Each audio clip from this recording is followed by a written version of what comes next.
स्वागत है आपका आज के एपिसोड में। चलिए शुरुआत करते हैं पिछले अभ्यास प्रश्न के साथ। प्रश्न था, चांदी तारकशी के संदर्भ में निम्नलिखित कथनों पर विचार कीजिए। 1. यह पारंपरिक रूप से शास्त्रीय आभूषणों में बेहतरीन शिल्प कौशल और शानदार डिजाइन के लिए जाना जाता है। 2. इसका संबंध केरल राज्य से है। उपर्युक्त में से कौन सा या कौन से कथन सही नहीं है या नहीं है? A केवल 1, B केवल 2, C 1 और 2 दोनों, D न तो 1 और न ही 2। इस प्रश्न का सही उत्तर है विकल्प B केवल 2। चलिए देखते हैं इसके विश्लेषण को। हाल ही में ओडिशा के चांदी तारकशी या सिल्वर फिलिग्री को भौगोलिक संकेत यानी GI टैग दिया गया है। तारकशी 2 शब्दों से मिलकर बना है, तारा यानी तार और कशी यानी डिजाइन।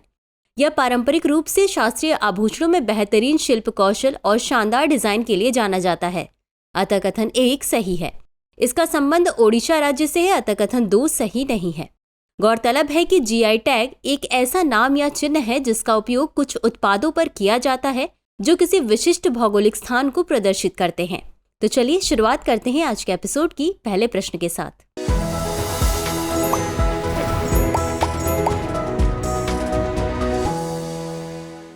समग्र शिक्षा योजना के संबंध में निम्नलिखित कथनों पर विचार कीजिए। 1.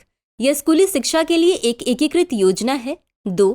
यह शिक्षा मंत्रालय द्वारा शुरू की गई एक केंद्र प्रायोजित योजना है और इसमें केंद्र एवं अधिकांश राज्यों के बीच 60:40 का वित्तीय विभाजन शामिल है।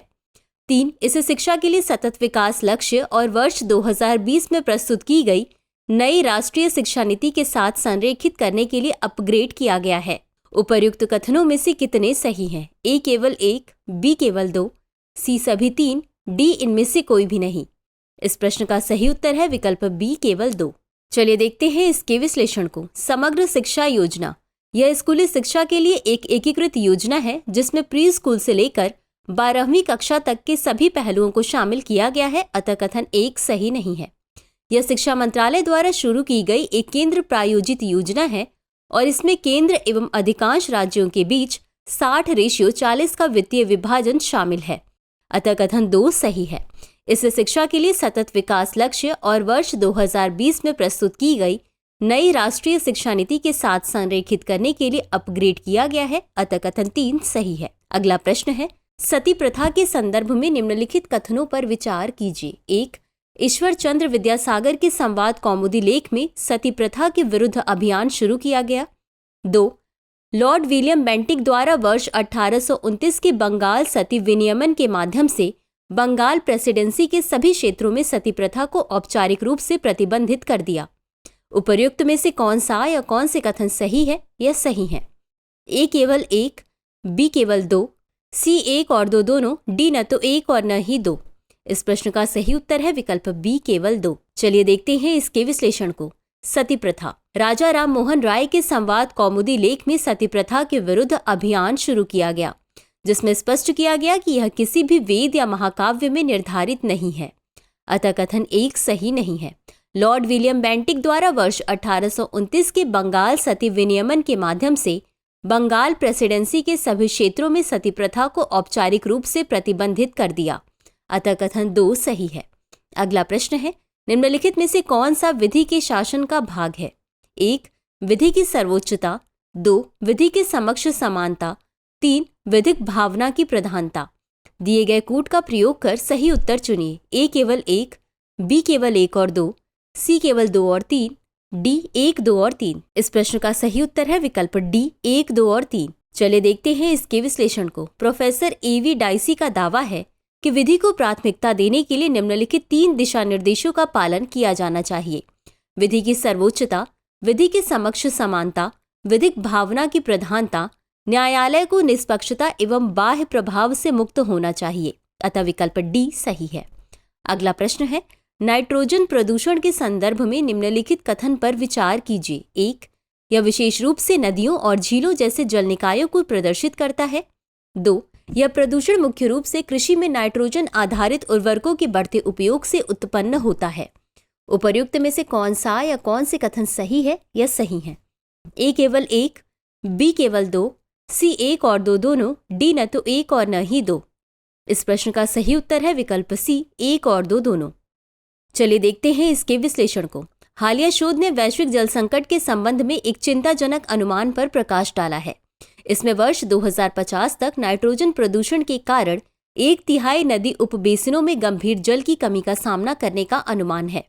नाइट्रोजन प्रदूषण पर्यावरण में नाइट्रोजन यौगिकों की अत्यधिक उपस्थिति को विशेष रूप से नदियों और झीलों जैसे जल निकायों में प्रदर्शित करता है। अतः कथन 1 सही है। बता दें कि संयुक्त राष्ट्र पर्यावरण कार्यक्रम यानी UNEP ने पर्यावरण में 200 मिलियन टन प्रतिक्रियाशील नाइट्रोजन की वार्षिक हानि की रिपोर्ट प्रदान की है, जो मुख्य रूप से मानवीय गतिविधियों के लिए उत्तरदायी है। यह प्रदूषण मुख्य रूप से कृषि में नाइट्रोजन आधारित उर्वरकों के बढ़ते उपयोग से उत्पन्न होता है। अतः कथन 2 सही है। वर्ष 1978 और वर्ष 2014 के बीच वैश्विक स्तर पर प्राकृतिक नाइट्रोजन उत्पादन को पार करते हुए 2 गुना हो गया है।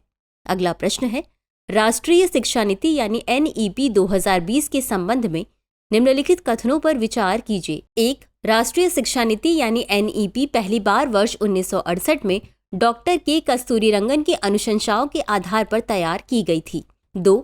राष्ट्रीय शिक्षा नीति 2020 या 21वीं सदी की भारत की पहली शिक्षा नीति है, जो पूर्व की राष्ट्रीय शिक्षा नीति NEP 1986 को प्रतिस्थापित करती है। उपर्युक्त में से कौन सा या कौन से कथन सही है या सही है? A केवल 1, B केवल 2, C 1 और 2 दोनों, D न तो 1 और न ही 2। इस प्रश्न का सही उत्तर है विकल्प B केवल 2। चलिए देखते हैं इसके विश्लेषण को। राष्ट्रीय शिक्षा नीति यानी NEP 2020 कोठारी आयोग की अनुशंसाओं के आधार पर प्रथम राष्ट्रीय शिक्षा नीति NEP वर्ष 1968 में तैयार की गई थी। अतः कथन 1 सही नहीं है। राष्ट्रीय शिक्षा नीति 2020 21वीं सदी की भारत की पहली शिक्षा नीति है। यह पूर्व की राष्ट्रीय शिक्षा नीति NEP 1986 को प्रतिस्थापित करती है। अतः कथन 2 सही है। अगला प्रश्न है, चिकित्सीय शोध या अध्ययन या परीक्षण रजिस्ट्री इंडिया यानी CTRI के संबंध में निम्नलिखित कथनों पर विचार कीजिए। 1. यह भारत में किए जा रहे सभी नैदानिक अध्ययनों के संभावित पंजीकरण हेतु एक ऑनलाइन, निःशुल्क और खोज योग्य प्रणाली है एवं इसका प्रबंधन ICMR national institute of medical statistics द्वारा किया जाता है। 2. औषधि महानियंत्रक भारत DCGI के अनुसार सभी नियामक नैदानिक परीक्षणों का पंजीकरण पूरी तरह से वैकल्पिक है। उपर्युक्त कथनों में से कौन सा या कौन से सही है या सही है? A केवल 1, B केवल 2, C 1 और 2 दोनों, D न तो 1 और न ही 2। इस प्रश्न का सही उत्तर है विकल्प A केवल 1। चलिए देखते हैं इसके विश्लेषण को। चिकित्सीय शोध अध्ययन परीक्षण रजिस्ट्री इंडिया यानी CTRI यह भारत में किए जा रहे सभी नैदानिक अध्ययनों के संभावित पंजीकरण के लिए एक ऑनलाइन, निःशुल्क और खोज योग्य प्रणाली है।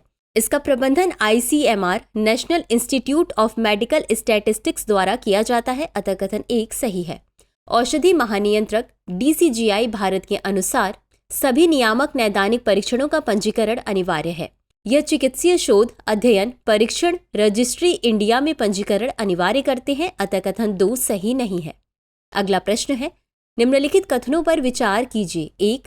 राज्यों के लिए ऋण ग्रहण की मानक सीमा सकल राज्य घरेलू उत्पाद यानी GSDP का 3% निर्धारित है। 2. राज्यों को ऊर्जा क्षेत्र में सुधारों को कार्यान्वित करने के लिए प्रदर्शन आधारित प्रोत्साहन के रूप में उनकी ऋण ग्रहण करने की क्षमता के आधार पर सकल राज्य घरेलू उत्पाद यानी GSDP का 0.5% अतिरिक्त दिया जाता है। 3. यदि भारत सरकार अथवा उसके पूर्ववर्ती सरकार द्वारा पहले प्रदान किए गए ऋण का कोई हिस्सा बकाया रहता है तो भारत सरकार की सहमति के बिना कोई राज्य ऋण प्राप्त नहीं कर सकेगा। उपर्युक्त में से कितने कथन सही हैं? A केवल 1, B केवल 2, C सभी 3, D इनमें से कोई भी नहीं। इस प्रश्न का सही उत्तर है विकल्प C सभी 3। चलिए देखते हैं इसके विश्लेषण को। राज्यों के लिए ऋण ग्रहण की मानक सीमा सकल राज्य घरेलू उत्पाद यानी GSDP का 3% निर्धारित है। अतः कथन 1 सही है। राज्यों को प्रदर्शन आधारित प्रोत्साहन के रूप में उनकी ऋण ग्रहण करने की क्षमता के आधार पर उनके सकल राज्य घरेलू उत्पाद यानी GSDP का अतिरिक्त 0.5% प्रदान किया जाता है। इसका उद्देश्य राज्यों को ऊर्जा क्षेत्र में सुधार करने हेतु सहायता प्रदान करना है। अतः कथन 2 सही है। अनुच्छेद 293(3) के अनुसार भारत सरकार अथवा उसकी पूर्ववर्ती सरकार द्वारा राज्य को प्रदान किए गए ऋण का कोई भी अंश बकाया रहने की दिशा में कोई राज्य भारत सरकार की सहमति के बिना कोई ऋण प्राप्त नहीं कर सकता है। अतः कथन 3 सही है। अगला प्रश्न है, निम्नलिखित कथनों पर विचार कीजिए। 1. औषधि एवं प्रसाधन सामग्री अधिनियम 1940 सुरक्षा, प्रभावकारिता एवं गुणवत्ता मानकों के अनुपालन को सुनिश्चित करने हेतु भारत में दवाओं के आयात, उत्पादन एवं वितरण की निगरानी करता है। 2. CDSCO द्वारा विनियामक अनुमोदन तथा पंजीकरण के साथ चिकित्सा उपकरणों के नियमों का वर्गीकरण drug controller general of India यानी DCGI के नियंत्रण में है। उपर्युक्त में से कौन सा या कौन से कथन सही है या सही है? A केवल 1, B केवल 2, C 1 और 2 दोनों, D न तो 1 और न ही 2। इस प्रश्न का सही उत्तर है विकल्प C 1 और 2 दोनों। चलिए देखते हैं इसके विश्लेषण को। औषधि एवं प्रसाधन सामग्री अधिनियम 1940 सुरक्षा, प्रभावकारिता एवं गुणवत्ता मानकों के अनुपालन को सुनिश्चित करने हेतु भारत में दवाओं के आयात, उत्पादन और वितरण की निगरानी करता है, अतः कथन 1 सही है। CDSCO द्वारा विनियामक अनुमोदन तथा पंजीकरण के साथ चिकित्सा उपकरणों के नियमों का वर्गीकरण drug controller general of India यानी DCGI के नियंत्रण में है, अतः कथन 2 सही है। अगला प्रश्न है, चक्षु प्लेटफॉर्म के संदर्भ में निम्नलिखित कथनों पर विचार कीजिए। 1. यह दूरसंचार विभाग के संचार साथी पोर्टल पर पहले से उपलब्ध नागरिक केंद्रित सुविधाओं में नवीनतम अतिरिक्त सुविधा है। 2. यह कई हितधारकों के बीच रियल टाइम में खुफिया जानकारी साझा करने की अनुमति देता है। उपर्युक्त में से कौन सा या कौन से कथन सही है या सही है? A केवल 1, B केवल 2, C 1 और 2 दोनों, D न तो 1 और न ही 2। इस प्रश्न का सही उत्तर है विकल्प C 1 और 2 दोनों। चलिए देखते हैं इसके विश्लेषण को। हाल ही में संचार, रेलवे और इलेक्ट्रॉनिक्स एवं सूचना प्रौद्योगिकी मंत्री अश्विनी वैष्णव ने डिजिटल इंटेलिजेंस प्लेटफॉर्म यानी DIP लॉन्च किया। इसके साथ ही संचार साथी पोर्टल पर चक्षु प्लेटफॉर्म भी लॉन्च किया गया। इसका उद्देश्य नागरिकों को संदिग्ध धोखाधड़ी संचार की सक्रिय रूप से रिपोर्ट करने की अनुमति देता है। यह दूरसंचार विभाग के संचार साथी पोर्टल पर पहले से उपलब्ध नागरिक केंद्रित सुविधाओं में नवीनतम अतिरिक्त सुविधा है, अतः कथन 1 सही है। यह प्लेटफॉर्म उपयोगकर्ताओं को बैंक खाता, भुगतान वॉलेट, सिम, गैस कनेक्शन, बिजली कनेक्शन, KYC अपडेट, सेक्सटॉर्शन से संबंधित घोटालों को रिपोर्ट करने की भी अनुमति देता है। यह कई हितधारकों के बीच रियल टाइम में खुफिया जानकारी साझा करने की अनुमति देता है, अतः कथन 2 सही है। अंत में देखते हैं आज के अभ्यास प्रश्न को। निम्नलिखित कथनों पर विचार कीजिए। 1. INS विक्रांत भारत का पहला स्वदेश निर्मित विमान वाहक पोत है। 2. मिलन अभ्यास 2024 भारत और बांग्लादेश के बीच एक वार्षिक द्विपक्षीय अभ्यास है। उपर्युक्त में से कौन सा या कौन से कथन सही है या सही है? A केवल 1, B केवल 2, C 1 और 2 दोनों, D न तो 1 और न ही 2। इस प्रश्न का उत्तर कमेंट बॉक्स में जरूर दें। आज के लिए बस इतना ही, शुक्रिया। डियर व्यूअर्स, अपने एग्जाम की तैयारी को और बेहतर करने के लिए हमारे चैनल को लाइक, शेयर और सब्सक्राइब करना न भूलें।